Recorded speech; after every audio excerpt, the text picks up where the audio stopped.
masabi yung nararamdaman mo sa taong gustong gusto mo. Yung parang natotorpe ka. Hindi siya parang kasi natotorpe ka. Hindi mo alam kung paano sasabihin yung nararamdaman mo. Diba?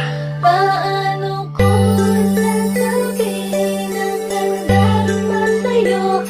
Ikaw ang tanging nasa isip ko, pati sa panaginip ko.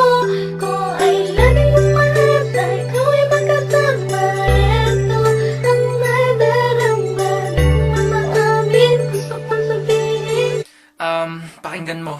Isang gabi na naman ang dadaan sa tinatalam ko naman, di ko pa rin mapanindigan ang nararamdaman sa'yo. Hindi ko maipaliwanag ba't nahihiya ako. Kahit na alam mo na, parang ang alam mo na, sa tuwing kausap na napapatadyak pa. Di ba yung tipong gustong gusto ko nang isigaw ang nilalaman ng puso ko'y ikaw. Sana'y marinig mo to at malaman mo ngang ikaw ang dahilan mo na ako naligaw. Dapat talaga natutuwa ko ngayon gumalaw. Kahit di ko pa maamin, pero wag mong iisipin na wala akong pake. Dahil di ko lang maamin, kasi nga ang dami namin natatakot nung sabihin. Baka nga kasi may nauna na sa'kin, at sana habang naririnig mo to ay makarating sa'yo.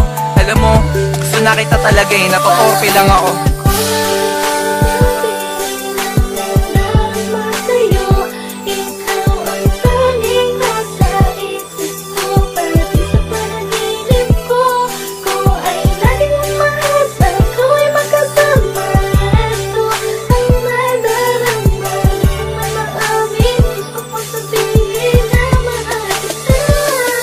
Yung tipo na gusto na nakita na kausapin, kaso di ko lang alam kung anong dapat kong sabihin. Pwede ba na makiusap na lang sa may itaas, na ang bigyan ng karagdagan ng lakas na noong sabihin ko sa'yo. Kahit na ang dami-dami namin na nag-iintay sa'yo, ang haba-haba man ang pila, di ko yan lahat ininda para lang makita mo hanggang saan ang kaya ko. Isinulat ko to sa'yo.